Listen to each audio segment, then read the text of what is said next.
Baik, sahabat-sahabat, kita masuk ke bagian 2 ya. Jadi ada dua hal yang ingin saya sampaikan. Pertama terkait dengan fenomena yang terjadi kepada Muslim pada umumnya ya. Yang kedua adalah fenomena coronanya sendiri, wabah virus. Jadi bukan sesuatu yang baru sebenarnya gitu ya.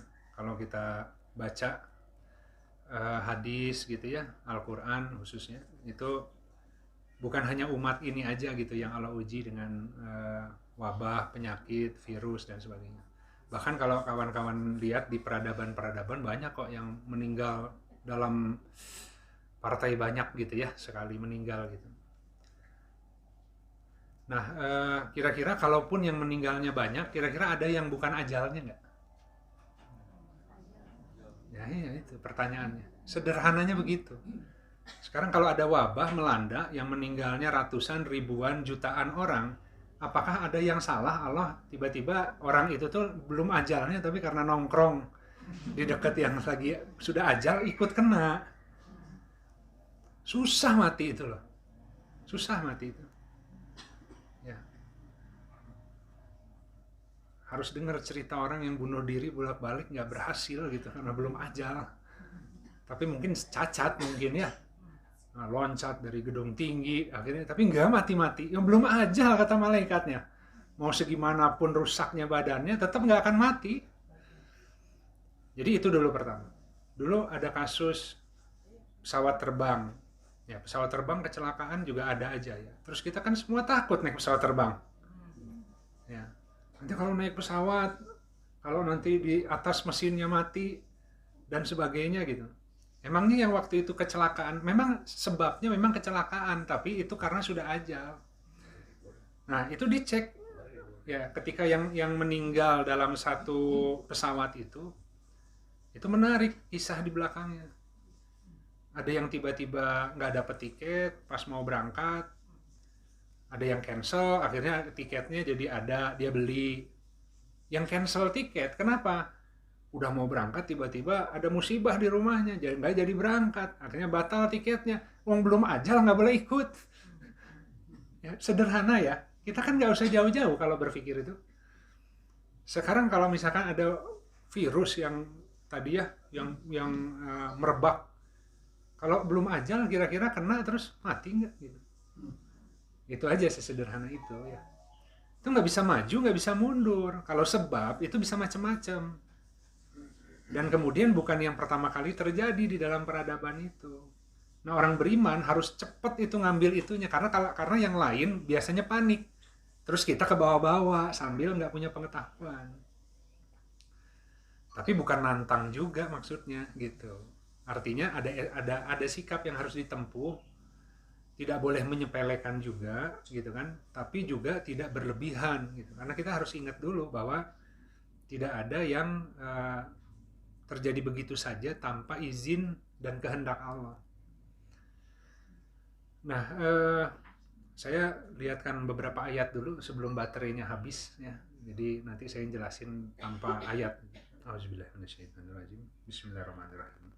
Tadi dibacakan di Al-Qiyamah ya, ayat 10 sampai ayat 12. Pada hari itu manusia berkata, kemana tempat berlari? Ya. Sekali-kali tidak ada tempat berlindung. Hanya kepada Tuhanmu sajalah pada hari itu tempat kembali. Itu kalau kiamat. Jangankan kiamat, virus masuk mau berlindung kemana? Di balik masker, di balik rumah, di balik kebijakan pemerintah, di balik rumah sakit, dokter, udah ngantri semua. Ya. Ini jadi enak nih, jadi mulai ya. Ternyata ada ya yang kita nggak bisa kabur ya. Kalau yang datang nagih hutang masih bisa kabur. Kalau yang datangnya virus, mau kemana larinya? Saya tidak mengecilkan, tidak menyepelekan, tidak, tapi proporsional. Lihat Al-Quran ya. Sekarang ajal tidak bisa maju, tidak bisa mundur, tidak ada yang di situ tuh kebetulan, semuanya sudah ada ketentuannya. Cuman caranya aja begitu gitu ya. Nah, jadi tadi mau kemana berlari nggak bisa ya. Sekarang kita bisa kabur-kaburan, nanti mah nggak bisa. Kalau udah meninggal nggak bisa kabur-kaburan. Kalau udah masuk alam barzah nggak bisa kabur-kaburan. Ya, mau sekarang nggak ketangkep, ya mau melakukan kecurangan, mau nyakitin orang, nggak ketangkep pun, di sana pasti ketangkep. Yang beruntung yang ketangkep di dunia. Ketangkap di dunia, dihinakan orang, kemudian harus merasakan si pembalasannya, ya kemudian dia terima dengan sabar sebagai kafarat penggugur dosa. Mudah-mudahan ketika meninggalnya udah bersih. Ya, tapi orang yang kemudian di dunia nggak pernah ketangkep melakukan banyak kejahatan, kezoliman, itu lebih bahaya ketika masuk ke sana. Nggak ada peringannya gitu, langsung di sana itu disiksa dengan jauh lebih keras dan waktunya juga tak terhingga gitu. Nah kemudian di At-Tagabun ayat 11, tidak ada satu musibah pun yang menimpa seseorang kecuali dengan izin Allah. Dan barang siapa yang beriman kepada Allah, niscaya dia akan memberi petunjuk kepada hatinya. Loh ini bisa ngebahas begini, ya, bisa yakin karena ada petunjuk, nggak ngarang gitu. Ini kan nyampe kan baca Al-Qur'annya, ya, baca hadisnya, baca contoh-contoh sejarah. Ini bukan statement kosong gitu. Ya, kita punya petunjuk ketika orang lain kabur-kaburan ketakutan, kita tenang aja, ada Allah, ada malaikat yang jaga kalau kita benar berlindungnya kepada Allah gitu. Nah kemudian di At-Taubah ayat 126, dan tidakkah mereka orang-orang munafik itu memperhatikan bahwa mereka itu diuji sekali atau 2 kali dalam setiap tahun, dan mereka tidak juga bertaubat dan tidak pula mengambil pelajaran. Ini orang munafik ya. Nur tadi ragu-ragu, tengah-tengah, ada ujiannya. Setahun minimal 2 kali. Orang munafik diuji minimal setahun sekali 2 kali. Itu Al-Quran, dicek aja. Quran surat 9 ayat 126. Kadang-kadang kita sampai detil tuh Allah ngasih tahu. Ya, orang munafik setahun sekali atau 2 kali pasti diuji. Orang beriman tiap hari.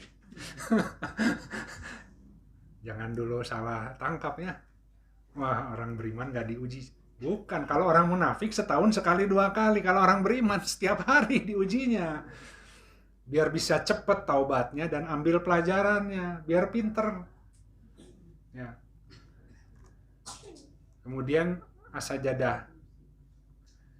Quran surat 32 ayat 21. Dan sesungguhnya kami merasakan kepada mereka sebagian dari azab yang dekat di dunia, sebelum azab yang lebih besar di akhirat. Mudah-mudahan mereka kembali. So, nggak ada azab di dunia, tiba-tiba meninggal, tiba-tiba kiamat, langsung masuk azab besar. Nggak akan kuat kita. Ini semua azab, semua musibah yang kita terima di dunia, itu pertolongan dari Allah. Itu pertolongan gitu. Cuman hawa nafsu kita nggak suka, tapi itu rahmat sebenarnya. Yang bahaya itu yang istidraj, yang dibiarkan bermaksiat dengan semua pemberian Allah, tiba-tiba ajal datang, langsung masuk ke azab yang besar. Bayangin ya, perspektif agama itu kalau kokoh kita tenang sebenarnya. Azab dunia, musibahnya, ujiannya itu nggak ada apa-apanya. Cuman kalau Al-Quran itu lama nggak dibaca, nguap. Makanya 3 hari hati nggak ketemu hikmah, nggak bersentuhan dengan Al-Quran, itu mati. Ya, berkarat hati itu. Jadi setiap hari seminimalnya harus ya, mau seayat, 2 ayat. Ya. Benar-benar Al-Quran itu bukan kitab yang sekali dibaca, dibiarkan, kemudian kita akan kokoh terus. Kita harus terus bawa, harus terus baca. Nggak ada berhenti, nggak ada khatamnya itu mah. Kalau khatam di lapis 1 juga belum artinya, belum maknanya. Paling tilawahnya. Ya, artinya, maknanya, kisahnya, sejarahnya, semua ya. Nggak akan ngerti. Belum lagi lapis 2-nya. Belum lagi lapis 3-nya, 7 lapisnya. Orang mukasyafah itu dibuka Al-Qur'annya, bisa lihat makna di balik kalimat kan. 1 lapis aja belum tentu bisa khatam gitu. Jadi Al-Quran itu bukan kitab yang kita lalaikan, hanya dipakai buat seremonial tadi. Itu kitab yang menentukan, gitu ya. Jadi kita harus akrab lah dengan Al-Quran, gitu, kalimah-kalimahnya Allah. Nah, sekarang sedikit bicara fenomena wabah virus corona ya. COVID-19 katanya. Kalau beriman bertakwa, semua penduduk bumi ini nggak akan ada musibah begitu, nggak akan. Kalau orang-orang muslimnya ini, orang-orang muslimnya itu orang semuanya beriman billah, barang siapa beriman bertakwa pada Allah, maka Allah berikan rizki, berikan berkah dari atas kepala, bawah telapak kaki, dari langit, dari bumi, semua malaikat itu ngejaga, nggak akan bisa masuk. Dajjal juga nggak bisa.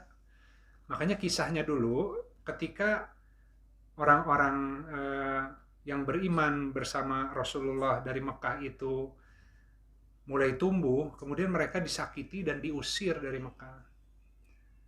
Akhirnya mereka hijrahlah ke Madinah kan. Madinah sebelum kepindahan mereka itu tempat yang banyak wabahnya. Tapi kemudian Rasulullah berdoa, semoga Madinah itu dijadikan kota yang, karena Nabi Ibrahim sudah berdoa untuk Mekah, kemudian Rasulullah berdoa untuk Madinah, agar dijadikan tempat yang bebas dari semua wabah gitu ya, yang diberkati. Nah, mereka pindah ke sana. Baru belakangan mereka menaklukkan lagi Mekah gitu ya. Ini saudara-saudara kita yang tadi disakiti. Ya. Emangnya Allah diam aja? Orang tenang-tenang, beriman, gak ganggu orang, hanya karena Tuhannya Allah disakiti, digebugin, dibunuhin. Ya, kita alhamdulillah di sini tidak ya. Ini kita nonton dari berita di mana-mana, di Palestina, di Myanmar, di Cina gitu ya. Allah nggak akan tinggal diam, pasti akan Allah kasih sebuah peringatan gitu. Meskipun hari ini pasti orang nggak mau mengkonekkan ke sana. Meskipun di Al-Qur'annya begitu menyampaikannya, ya. Di sejarahnya juga begitu di umat-umat itu gitu. Jadi nih tadi yang pokok dulu ya prinsipnya, kalau ketika kemudian sekarang ada virus tadi ya, apakah kita kembalinya selamat atau enggak gitu ya ke Allah. Maka dengan adanya isu virus ini atau ada fenomena wabah ini, silakan yang mau beriman, perbaiki keyakinannya. Karena ini mah baru awal-awal, akan banyak yang lebih mencekam dari ini. Kita nggak bisa lari, ya.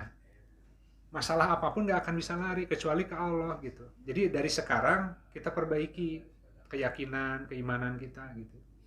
Yang tidak mau percaya, tidak mau beriman, biarin aja. Ya. Tapi konsekuen dengan nanti ya harus berani menerima akibat dari perbuatannya sendiri. Ya, kita nggak bisa paksa orang. Kalau orang yang tidak percaya mengatakan setelah mati tidak akan ada pembalasan, tidak akan ada ini, gak apa-apa dia ngomong gitu. Alhamdulillah kalau setelah mati tidak ada pembalasan. Yang penting saya berbuat baik, saya sholat. Kalau saya mati berarti kan gak ada pembalasan. Kalau kamu benar. Kalau kamu salah, saya selamat, kamu yang cilaka. Ya, jadi kamu silakan pegang teorinya kamu, saya pegang teorinya saya. Yang penting dia konsekuen nanti. Kan semua juga akan hakul yakin, akan dibuka matanya ketika ajal. Akan lihat kok. Sekarang berani teh, karena nggak ngerti, karena buta gitu ya. Ini nggak apa-apa, gimana mau ngomong sama orang buta? Ya. Makanya tadi ya paling kita nyampaikan dengan baik, sambil mohon semoga Allah kasih hidayah, kan gitu. Bukan nggak bisa kita yang ngasih hidayah. Ya, kita hanya nyampaikan dengan baik, Allah yang harus ngasih hidayah gitu. Kemudian pesannya sederhana, ya ketika Allah memberikan musibah setahun 1-2 kali, kalau orang beriman tiap hari, pesannya cuma satu, agar mereka taat kepada Allah dan Rasulnya, gitu kan. Nah, yang dibawa oleh para nabi melalui kitab-kitab yang hari ini Al-Quran ataupun kitab sebelumnya, itu sama aja pesannya. Cuman kan politik tadi kan, ada orang-orang fasik yang merubah kitab. Jadi dari mulai Zabur, Injil, Al-Quran nggak bisa dirubah kitabnya. Tapi cara nyampaikannya bisa dirubah. Ya, makanya orang yang nggak baca Qurannya langsung, dengerin hanya dari sumber ustadz, bisa celaka. Tapi kalau dia baca kitabnya nggak bisa dirubah. Jelas ada kalimat Arabnya, itu semua susunannya itu sudah terstruktur rapi dan ada kunci-kunci di situ tuh yang nggak bisa dirubah-rubah urutannya pun gitu ya. Jadi mau terjemahannya bahasa macam-macam, kalau di Amerika bahasa Amerika, kalau di Indonesia bahasa Indonesia, tapi di atasnya selalu ada teks Arabnya. Jadi kita bisa merefer ke ini maksudnya apa nih? Baik kan ada Toyib, ada Hasan gitu ya. Jalan ada macam-macam, ada Syirot, ada Sabil, ada Torik. Yang digunakan di kalimat Arabnya apa? Syirot, Sabil, Torik nggak sama. Tapi kalau diterjemahkan sama-sama jalan. Jadi ketika diterjemahannya ada sesuatu yang kurang presisi, kita bisa cek di Arabnya gitu. Nah, ya pesannya cuman dua aja sebenarnya kalau di struktur surat Al-Buruj ya. Yang pertama adalah tidak ada Tuhan selain Allah. Kalau Allah kasih musibah, ya mau cari selamat ke siapa? Gitu. Jadi berhenti tuh, yang ngasih rezeki Allah, yang ngasih kesembuhan Allah. Ya. Tapi kita sering kali minta rezeki pun kepada tandingannya Allah kan. Nanti sebentar lagi COVID itu karena medisnya masih terbatas ya. Bentar lagi dukun yang turun. Nggak jauh-jauh orang kita. Ya. Mulai bikin selamatan, bakar apa ya. Ini untuk menghalau virus-virus wabah. Dan orang kita mah ya. Bukan berdoa yang benar gitu ya. Di luar tuh macam-macam bikin perayaan, bikin ini gitu. Jadi nggak bisa, hanya Tuhan aja, hanya ke Tuhan. Yang kedua, hendaklah orang mukmin bertawakal kepada Allah saja. Nggak bisa ngandelin yang lain gitu. Kalau udah hari kiamat, anak sama bapak mau gimana ngelindunginya? Wong seorang ibu yang lagi mengandung langsung gugur, ya orang yang lagi nyusui anaknya langsung lupa, tinggal anaknya saking goncangnya hari itu kan di Al-Quran begitu ya. Ya kalau sekarang kita aman kan, ada suami kita, ya ada orang tua kita, ada saudara kita. Kalau ada apa-apa teh banyak yang mensupport. Pada saatnya akan datang hari di mana bahkan orang terdekat kiri kanan nggak bisa. Nah ini latihan. Ya dengan adanya virus itu hanya latihan kecil gitu ya. Mukmin harus membangun ke sana. Hanya ke Allah saja gitu berpegangnya. Nah jadi tadi yang tidak beriman ya. Kemudian yang beriman akan diberi petunjuk.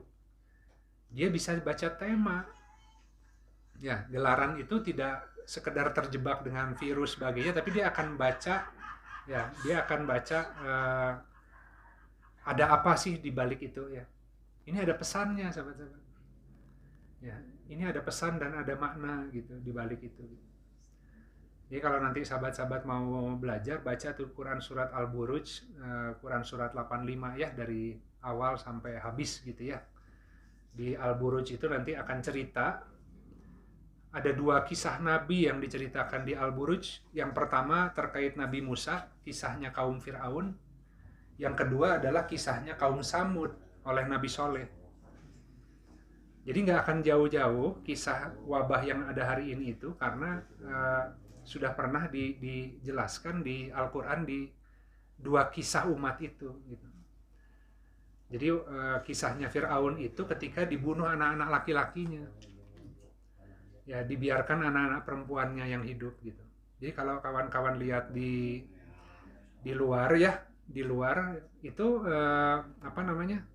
Yang terjadi Islam itu saking ditakutkannya Islam berkembang, maka suami istri dipisahkan ya.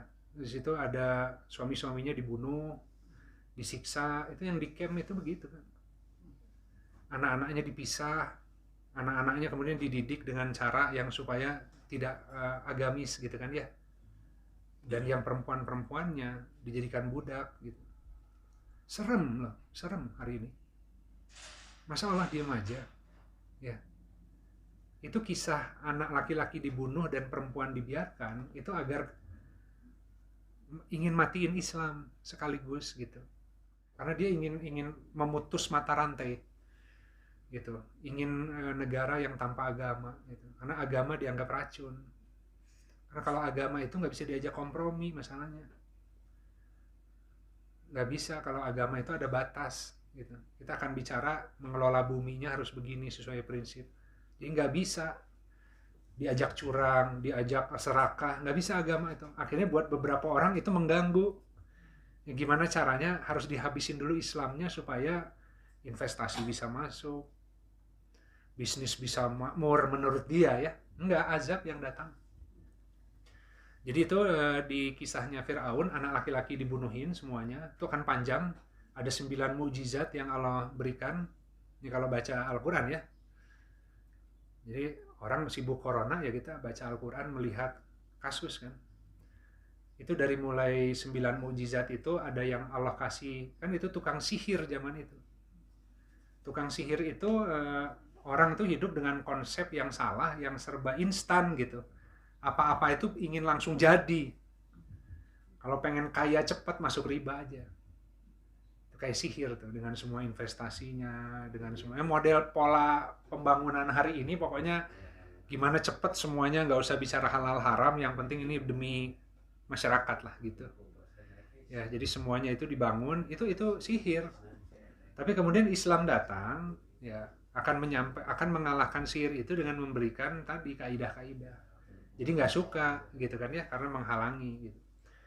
Jadi kalau di Nabi Musa itu ada 9 mukjizat, saya bacakan aja ya. Ini saya nggak akan bahas. Ada tongkatnya Musa, ada tangan yang bercahaya, kemudian ada musim kemarau panjang, ada kekurangan buah-buahan, yang keempat, ada angin topan yang membawa hujan deras dan banjir di mana-mana. Udah terjadi. Ya banjir di mana-mana itu udah terjadi. Hujan, angin, bencana alam itu udah terjadi. Nah kemudian setelah itu nanti ada belalang, ada kutu, ada katak, ada darah gitu. Itu ada 9 kaumnya Fir'aun itu sebelum ditenggelamkan. Jadi dari yang 9 itu ada tahapannya. Ya Allah tuh udah ngasih peringatan, levelnya dinaikin terus gitu. Ya itu nanti musibah berupa ancaman terhadap keberlangsungan hidup manusia sendiri. Ya itu yang darah itu kan belalang, kutu, katak, darah, hama, penyakit, wabah, mau makannya seenak-enaknya, ya jorok lagi. Makanya di Islam itu sekarang ya orang rajin wudhu ya. Nah, tiap hari ketemu air, kita wudhu, kita sholat, gitu kan ya.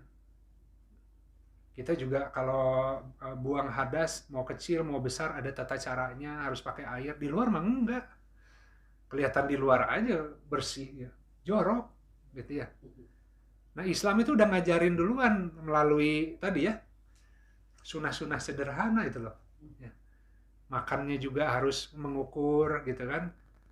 Jadi semua yang diterabas pada akhirnya akan berbalik gitu ya. Cuman manusia tuh kan suka ignorance ya, itu mah cuman narang ya, nggak apa-apa kalau memang harus nunggu bukti. Ya, toh Allah akan buktikan pada waktunya. Nah, tapi yang mukmin, yang ngerti jangan ikut-ikutan panik gitu. Nah, kemudian kalau ketika tadi bumi dirusak, hutan digunduli, gitu ya, pembangunan itu semua seenaknya tanpa memikirkan si salurannya, sungai-sungai, itu masalah kita hari ini kan. Ya rusak bumi, kan pasti bencana bumi ya, pasti bencana alam ya, banjir, longsor, apapun lah. Itu udah bertahap alokasi sampai ini udah agak yang dalam nih, yang musibah wabah ini ya. Tapi itu bukan hal yang baru. Ada orang yang kemudian dia memeluk agama Islam dalam sebuah, kan gini, kalau kita ketika di sini aja yang mayoritas Islamnya aja kalah. Bayangin nggak yang di negara lain yang minoritas mereka gitu. Jadi mereka itu ditindas, disiksa hanya karena mereka mengatakan bahwa Tuhan kami Allah gitu. Mereka ditindas tanpa alasan yang jelas karena khawatir mereka itu akan menghalangi kemajuan gitu. Pola pikirnya komunis apa dan sebagainya, itu yang mereka lagi lakukan. Jadi maksudnya sebelum saya ke arah virus ya, itu udah jelas kenapa itu harus datang gitu. Dan kita nggak usah panik, itu kelakuan manusia sendiri yang akan mendatangkan dari Allah gitu, sebuah mekanisme gitu. Kemudian Allah jamin bagi orang beriman yang kena, meninggal, matinya syahid. Kalau dia tenang ya, kalau memang dia kemudian kena, tapi ketika kalau dia meninggal itu pasti karena sudah ajal, tapi Kalau dia nunggu ajalnya tanpa sebab yang tadi kena penyakit, mungkin nggak bersih. Tapi kalau dia ajalnya sudah datang, alokasi rahmatnya dalam bentuk meninggalnya dikasih kena wabah, itu syahid. Gitu. Itu di agama kan seperti itu. Gitu. Kalau mau mati syahid harus perang gitu. Tapi salah satu cara juga orang yang kena wabah itu meninggalnya, tapi dia bersabar dan yakin kalau bukan itu ketetapan Allah nggak akan menyentuhnya gitu. Nah, jadi SOP-nya gini, ketika kita di daerah yang tidak ada wabah, maka kita nggak boleh menantang datang, dilindungi Allah, nggak boleh. Kaidahnya ya sudah, hindari kan. Tapi ketika kalian ada di sebuah tempat wabah datang, nggak boleh lari. Sementara yang meninggal, kalau dia orang yang memang benar, itu langsung surga gitu. Ya susah, terus orang minta bukti, ya belum meninggal saya gitu. Tunggu, tanya yang udah meninggal gimana caranya kan. Tapi kalau ilmal yakin, di keterangan ada. Ya cuman kalau orang nggak percaya, yang ngeyel aja kan ya. Ya nggak usah diladenin yang gitu kan. Nah jadi orang yang tadi lagi tenang-tenang di sebuah negeri, tidak ngapa-ngapain, akhirnya orang Islam itu namanya orang perantau. Ya. Namanya orang perantau, mereka bikin komunitas, mereka bikin makanan halal kan? Kenapa? Karena di daerah tempat mereka ngungsi itu, semuanya mungkin makannya bebas, tapi ketika komunitas muslim kan dia harus yang halal food. Jadi kalau kita pergi ke luar negeri juga nyari yang tempat yang ada halal foodnya kan. Biasanya orang-orang Indonesia ngumpul, orang-orang Islam, terus kayak Chinatown ya, kayak pecinan begitu kan, tapi ini orang-orang muslim. Nah tapi ternyata maju, ketika maju warga lokal itu cemburu gitu. Jadi kadang-kadang setan itu ngasih iri dengki, kemudian orang-orang perantau yang berhasil ya, tapi terus dikaitkan difitnah karena Islamnya dan lain sebagainya, padahal mungkin persaingan dagang, bisa gitu. Jadi begitunya hati manusia itu ya, kadang-kadang iri dengki gitu. Jadi mengerikan tuh fitnah-fitnah kayak gitu kan. Nah jadi mereka tenang-tenang aja disiksa dan sebagainya. Kalau di kisah kaum Samud itu tentang unta betina Allah yang mengandung. Jadi Allah kasih bentuknya nih unta betina Allah yang mengandung. Dia dikasih hak giliran minum. Nggak boleh disakiti, malah dibunuh. Jadi orang yang beragama sebenarnya gitu. Tinggal di masyarakat yang mayoritas tidak beragama dan terusik, akhirnya dibunuh gitu, disakiti, ditindas gitu ya. Jadi nggak mungkin Allah kemudian nggak ngasih balasan. Kita alhamdulillah. Kalau enggak, yang terjadi adalah mungkin saudara-saudara kita yang di sana hari ini masih ditindas sambil kita nggak berbuat apa-apa. Selama ini sebelum ada wabah kan kita juga nggak bisa berbuat apa-apa.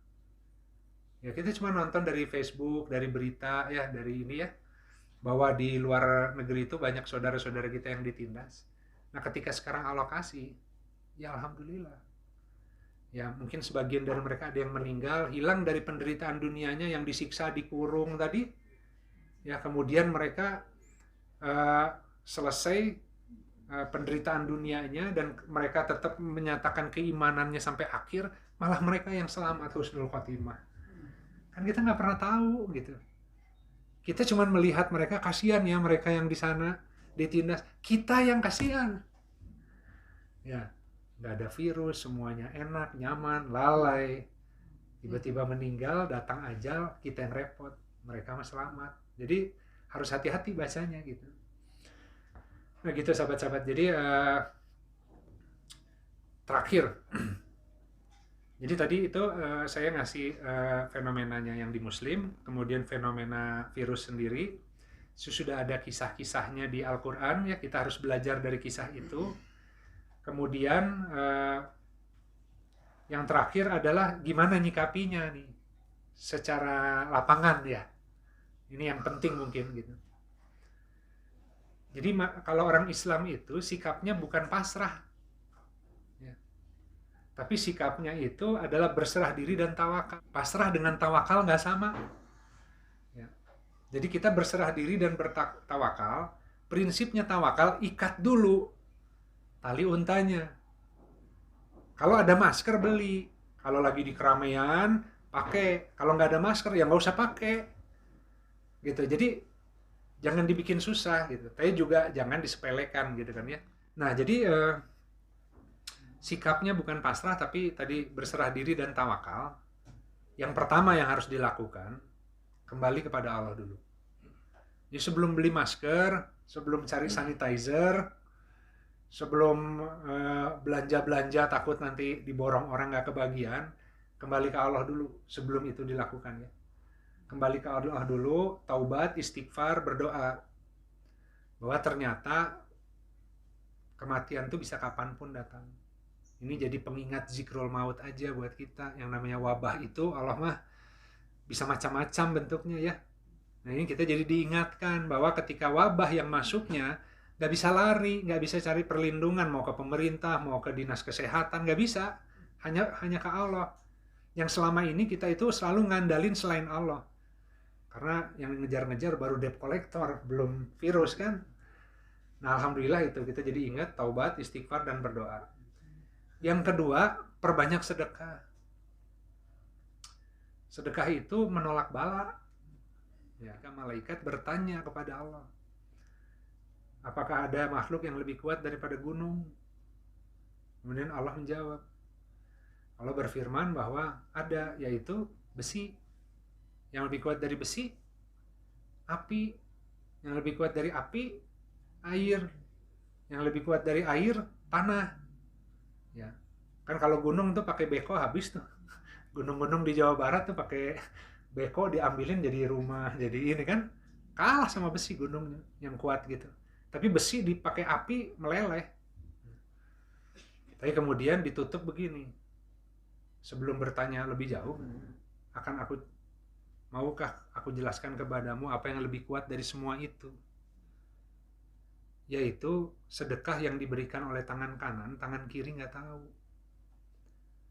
Jadi yang tadi, sahabat-sahabat, yang namanya api, air, tanah, ya, itu semua yang Allah pakai ke musibah, bencana alam, musibah, gempa bumi, kebakaran, air bah, itu semua tuh pakai itu, makhluknya itu. Sama dengan virus, wabah. Tapi yang lebih kuat dari semua itu apa? Sedekah tangan kanan, tangan kiri nggak tahu. Makanya penolak bala. Jadi satu, tadi kita kembali ke Allah. Kedua, banyak bersedekah. Sedekah tidak harus pakai harta. Kalau nggak punya harta, bisa nolong orang. Bisa banyak melakukan kebaikan. Bisa ibadah. Bisa nahan diri dari tadi menyakiti orang lain ya. Harus banyak-banyak taubat. Gitu. Kemudian baru yang ketiga, mengikuti langkah-langkah praktis yang logis. Jangan tiba-tiba minta dimandiin sama dukun. Biar anti bakteri, anti ini, enggak. Ya sesuai aja ya. Ya standar kebersihan kita mulai kita rapikan sesuai ajaran Islam sebenarnya. Mungkin juga jadi lebih bersih sekarang karena biasanya mah jarorok. Gitunya orang Islam mah udah bersih kan.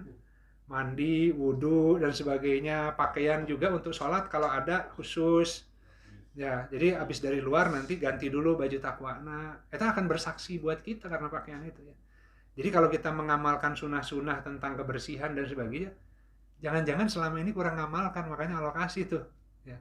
Nah kemudian tadi ikuti protokol langkahnya medis kan. Medis juga punya ilmunya. Tapi kalau ketika ilmu medis mentok, kita masih punya Allah gitu. Jangan kemudian medisnya angkat tangan, kita panik semua. Jangan. Sekarang medis ngasih, kalau ini pakai masker, kemudian cuci tangan, apanya semua diikuti aja semampunya. Tidak juga memberatkan gitu kan. Nah, dicoba mana-mana yang bisa kita terapkan, kita terapkan. Nah, jadi hati-hati kemudian di sini banyak kemudian setan ngasih tiupan. Jadi tadi harus mengikuti langkah yang logis, tidak mengikuti langkah setan. Nanti kalau ikuti langkah setan itu mulai orang nimbun. Sanitizer ditimbun karena dagang kan, kemudian masker ditimbun, kemudian masker bekas dimasukin ke yang bagus ya, dioplos, kemudian bahkan dia produksi sendiri Kebayang nggak kalau ngasih virus, ngasih wabah, ngasih peringatan, orang mah ngejar dagang, berarti saking lalainya, saking nggak bisa kebacanya. Itu kira-kira berita-berita juga kan rating yang dikejar. Makanya tadi saya bilang semua sekarang kalau nonton berita COVID-19, Corona, ya ekonomi terganggu karena COVID-19, Corona, ya. Jadi yang trending topik dipakai untuk jualan komoditas berita. Karena kalau sekarang pasti lewat. Ya, ketika di TV ada judul Corona, padahal yang dibahas mah tahu marketing apa, marketing masker apa, tapi jadi sesuatu yang marketing tools gitu. Ya, pasar saham menurun karena virus corona, pajak ditunda karena virus corona, alhamdulillah. Ya. Pokoknya semua pakai ya. Jadi tadi saya bilang kan rada malu juga ya, mau bahas musibah dan corona, takut saya ikut-ikutan kan. Tapi maksudnya bukan itu, saya ingin nyampaikan gitu bahwa ini loh, ya ini sebenarnya sesuatu yang atas izin Allah terjadi, kita harus bisa baca pesannya gitu. Dan yang paling utama adalah siapkan diri gitu, karena manusia mah nggak akan lama lagi hidupnya kan ya. Jadi yang bukan masalah sudah ajal atau belum, tapi ketika ajal datang, dia sudah cukup belum bekalnya untuk menghadap Tuhannya, itu aja. Baik sahabat-sahabat, alhamdulillah itu yang disampaikan panjang ya. Nah, cuman ini saya kadang-kadang gerah karena baca berita dan banyak orang yang panik ketakutan gitu. Ingin menyampaikan ini dengan cara yang baik lah gitu ya, agar proporsional aja gitu. Ya itu sahabat-sahabat, mungkin karena udah panjang waktunya kita tidak perlu berdiskusi ya untuk yang kali ini. Kalau ada kita bisa tarik ke minggu selanjutnya gitu. Baik sahabat-sahabat, yang hak dari Allah, yang batil dari diri saya pribadi, semoga tadi ya kita Allah jaga ya dari hilang ketakwaan dikarenakan fenomena-fenomena yang atas izin Allah hadir. Tapi justru ini adalah ayat-ayat yang harus kita baca dan menambah ketakwaan, keyakinan dan ketakwaan kita kepada Allah. Bahwa tidak ada tempat berlindung kecuali hanya kepada Allah saja gitu. Tidak ada satupun makhluk Allah, termasuk tadi virus itu, yang bisa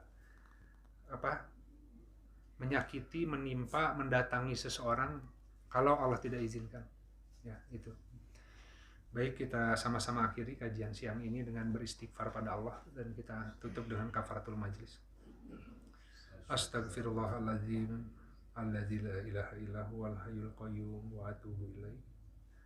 Subhanakallahumma rabbana wa bihamdika asyhadu an la ilaha illa anta astaghfiruka wa atubu ilaih. Subhana rabbika rabbil izzati amma yasifun, wassalamun alal mursalin, walhamdulillahi rabbil alamin. Assalamualaikum warahmatullahi wabarakatuh.